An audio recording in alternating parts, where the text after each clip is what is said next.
Well, good morning. Must be another Wednesday. I think, let me look. Yep, Wednesday. I just looked up towards the sky. Oh, can you still see? No, Yeah, Mama well, said don't. go ahead. I don't know. He said, Mom said don't. Mama said don't look in the sights of the sun. But Mama, that's where the fun is. Gotcha. Okay. Yeah, well, I'm in a sweatshirt, so it's 58 degrees here, wet. Be nice to leave Alaska today, but then we get to your temperature. Yeah. I don't know what the rest of the week is supposed to be, but it's nice now. 73, no breeze out of the northeast. I think I said that earlier. Yeah, but no dew at that time. So It's going to be another warm one today. well, that's good. Make sure when you're buying a house, you buy it with a pool. And with AC that works, and get a home warranty. Yeah. And if the seller doesn't want to pay for it, why don't you talk about that for a minute? How important home warranties are? You're probably talking to the wrong guy. You don't believe in home warranties? I'm starting to have an issue with them. Certain ones, certain companies, or all of them? It almost seems like all companies lately. And it's probably just my biased opinion. I'm seeing things being written up in a way that probably shouldn't be written up, and not being approved. And then the service provider is then upselling his service and getting reimbursed for at a proper price, probably for what the job's really worth. And once again, this is just my opinion. I was a firm believer of home warranties in the beginning. It made sense. I made sure every one of my clients have a home warranty. I still do. They're just not they're not a fix-all. So don't think that they're going to be. Make sure you get your inspections. Make sure you know the condition of the property. Make sure there's no pre-existing conditions. And if there are pre-existing conditions and the seller is not going to take care of them, you need to take care of them yourself. The home warranty is not going to cover that. Now, when there's not pre-existing conditions and a service provider writes it up saying it's pre-existing, that I have an issue with. And that seems to be happening more and more lately. And I talk to the home warranty companies and express my frustration. Well, I think you need to have a good rep, know a good rep at the company, right? You do, but I think the rep can do what the company is going to allow them to do. Gotcha. Well, I just found out with our home warranty, because I was huge into them, our air conditioner in our current house went out at the same time that our one at the cabin went out. Well, they replaced the one at our house and put in new ducts. Well, come to find out, the guy didn't really. He put in new ducts to a certain point. Oh, and so our air conditioning, easy ones. Yeah, we've been throwing water.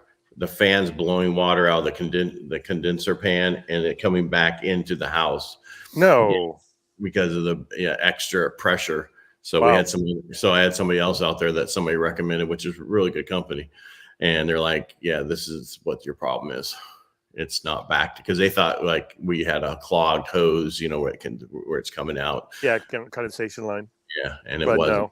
No, it was the fact that gentleman didn't do it right. Right. And then how do you go back on that when it's been a few years? So yeah, I kind of believe that a lot of companies are just starting out and they can kind of make it by doing volume work. And home warranty companies are going to give you volume work, but at the same time, if you're not being compensated properly for the volume work, how do you stay alive? It's right. So they're like, oh, I don't know if I can do this. I know that some of the long-term name companies don't want to be bothered with home warranty work at all because they're not getting compensated for what needs to be done properly. Right. So, well, I know that like one for my cabin, I had them pay me the cash and I found somebody who was local to deal with it. So I knew that if I had an issue, I could go to that company and they'd come back up. Where they wanted to send somebody out of Modesto. You know how hard that would be to get somebody out of Modesto to go to Cold Springs when you have a problem? It's very difficult. It's very difficult, especially when, I mean, it's 105 degrees just about every day, and these guys are swamped as it is with with other calls. Right. So. Well, that's like with us. They're going to have to go in the attic, so think they're going to jump on it right away. No, no, yeah. No. If they can get there at 4 o'clock in the morning, they're happy to. Yeah, on this heat. But but it's still better than, if you got a garbage disposal goes out, I'm sure they're fixing that kind of stuff. And oh, absolutely. Water heaters to an extent. There's we had that go out too. So and there's a lot of good things they cover. Yeah. It's just people need to understand it's not a end all catch all going to be the best thing in the world. So realtors need to temper the client's expectations on what can happen with a home warranty. Pre-existing conditions will not be taken care of. Even some home warranty companies for a while were saying they'll even cover improper installation. Well, it comes down to no, they don't. They say they do, but then they don't. Had an issue out where something was installed improperly, and it kind of screwed up the system. And so I'm thinking, oh, okay, well, this is the ultimate plan, so it covers that. No, there was a phrase in there that, nah, except for that. So gotcha. Be careful. All right. So what's Joe say? Joe besides a pool, what are buyers also wanting when choosing a home? Location. Yeah. Oh, location. Right. Yeah. Location. Schools. I mean, good schools are great, but they're not the catch-all because you can do transfers now. Anymore, you can transfer into the schools that you want. Usually, not 100%, but usually, if there's space. But now since Joe brought up the pools, you definitely want to get a home warranty on any parts of the pool, right? Yeah. Keep in mind anything that gets wet, meaning a pool light, is not covered. It's underneath the water. A pool sweep is underneath the water. You're talking about above ground stuff. Those things are covered to a certain extent. So I think my dog's going to come out and bark at us again. That's all right. It's okay. Yeah, so other than pools, buyers are looking for, there's two sets of buyers out there. Turnkey buyers, where they want to walk in and not have to do a damn thing to the property. And they want the main operating systems of the home to be in good working condition, if not newer. Also, the appliances remodeled, updated, the new colors, all that stuff. And then there's those that want to do it all themselves and benefit from what they put into the property. Right. But the pool is one of those things that costs a lot of money that you don't get your money out of. So I'm the realtor that tells every buyer, if you want a home with a pool, buy it. Don't put it in. And I've put in 2 pools. So I don't take my own advice. Well, again, it's location, and what type. And, you can always add that pool in, but what are you going to do? Yeah, you can. But it's just going to cost. And then now the cost is just so much more expensive because of everything harder to get. And that's just, and that's where the last couple of days, the new home builder sentiment came out so much lower because they're running into the same thing we ran into when we were looking at building our house in Twainhart, going, okay, we need to hold off on a couple of years to let these prices come back down of the cost. Exactly. Yeah. Because hard costs for goods is just crazy out of the ceiling. Yeah. And especially like we have to have some gravel taken up to our cabin from Sonora, 30 miles. And that's some of the most expensive rock I've ever had to pay because of the diesel prices. Yeah. Yeah. Diesel prices are through the roof still. Right. And so, I saw fuel prices seem to be coming down a little bit here in California. I don't know about other places, but I actually paid, and this is what I was talking about. Today's Wednesday, Monday, about them raising gas prices so high and then bringing them down to a point where we all just kind of go, oh, accept this, it's a little bit lower. But I paid $5.19 for premium the other day. Wow, what a break. Yeah, I know, isn't it? Well, yeah. Well, here's an example. Diesel in Alaska is $6. Okay. What's it So here? it was, well, I don't know. I've been gone for a week, but it was $6.99. Yeah. So that tells you California is really high when you have Alaska at $6. Yeah. Well, and I mean, California, you got the highest gas taxes whatsoever with the least amount of repairs to roads and what it's supposed to be for. So it's crazy. Yeah, and the roads up here aren't any better because the fact that they only have like 3 months to fix all of them. Yeah. Before it starts. Yeah, exactly. And, working on the roads up there and then what that cold weather does to them is just crazy. I mean, even Colorado has nicer roads than California for the most part, but they're working on them all the time because of the ice and snow. So and the salt stuff they put on them that gets dirt gets in the cracks and all that stuff. Well, what else is going on? What's going on in your world? Just, rates are, kind of steady. I mean, I've been looking today it's up a little bit better one day, a little bit worse the next day, but no major swings lately. We're still waiting for the Fed to come out and raise short-term interest rates. Right. And, because we need them to, that will help lower the actual mortgages, the long-term mortgage rate. Yeah, exactly. Because it's funny, I was talking to a financial planner, young guy, and he's like, well, the Fed's going to be raising again, so that's going to affect my rate. I'm thinking, don't you know your own market? You should know mortgage-backed securities and all that stuff, how that is affected. Bear with me, we're close to the airport, so there's a plane going overhead, if you hear it.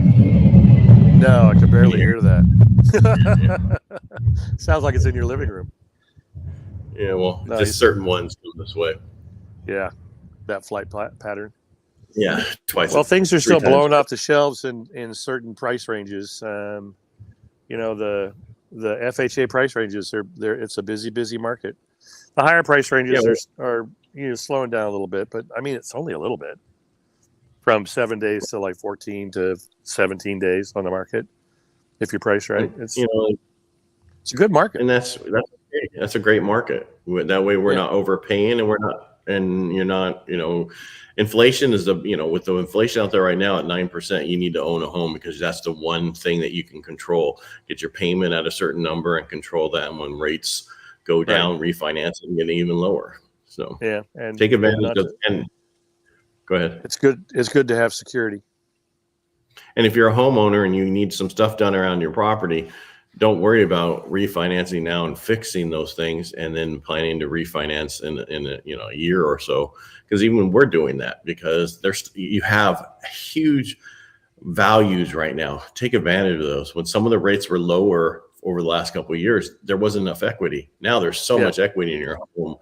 Yes, your payment's going to go up versus what we did the last couple of years, but that's okay. It won't be up for very long. So, correct. So you're talking a HELOC. Do those HELOCs? No, I'm talking. You can do a HELOC or you can do a new refinance. And just go a little bit higher on there because either way, your payment's going to go up. The HELOC, though, I saw someone put out a thing on Facebook about how be careful with them. Yes, you need to be careful because if you go foreclosure, they're the one thing that can unattach from the property and come after you, right? Kind of stuff. But if they utilize it properly, it's a great tool to have in case you want to do something short term and then eventually refinance it later. Yeah, what I love about a HELOC is you don't pay. You've got this credit line, right? If you're not using it, you're not paying anything. Correct. You start paying when you use it. So, I mean, it's kind of nice to have a blanket, a security blanket right there underneath you. So, but again, I know there's the issue I'm getting at is when you need that money, like the market changes, this kind of thing. The first thing that goes away is your HELOC. They take away. So. Right. Yeah. Or freeze it. So, freeze it or say, sorry, you don't have it anymore. Yeah. You can't pull anymore. Which is very, very frozen. Yeah. So, but I mean, whatever works for you. I mean, a lot of people have them. So if they want to go help their kids buy a house, they can quickly pull some money to help them buy a house. They don't have to take it out of their savings and that kind of stuff or in stocks and bonds. Or if they have an AC that goes out and they've got the cash to be able to take care of the AC, HVAC system. And it's not a credit card. And it's not a credit card where it affects you. 19%. Yeah, exactly. Exactly. And those things are based off of the prime rate plus margin, whatever that is. So they're not super cheap, and they are adjustable. So every time the Fed does raise short-term interest rates, the HELOC rates will be affected. Yeah. So yeah. Oh well. If you don't have any line, if you have nothing pulled on, it won't matter. So that's true. That is very, very true. Good advice from the lender. Yeah, some of them have a locking feature where you can lock a certain portion of it at that rate. You know, like if you pulled out 50 grand, you can lock it at that rate. Some of them, there's many different programs out there. Right. We even have one that goes up to 97% now. Wow. Yeah. Don't do that though. Well, you can get that one. Don't use up all that. Yeah. Yeah. There's nothing wrong with utilizing your equity as long as you're putting it into the house properly. Right. Very, very true. So you get more equity. This is not right. This is not love it or list it where you get 100% of what you put into the property. Right. Yeah. And neither do they. Yeah. Here's $100,000. Now your value of your property went up $130,000. Yeah. That doesn't work. That's not how this works. Yeah. You're just, only if you add more square feet or other stuff does it really help out. So, and maybe we can do a show on what do you get out of certain things you do to your house. Oh, absolutely. That'd be a good one to do. Let's work on that. Maybe we can work on that for Friday. Sounds good, man. All right. Well, Joe, thanks again for your question, and everybody else, make it a great day. Enjoy the day. Bye. And we'll see you back here on Friday. All right. Perfect. Thank you. Everybody have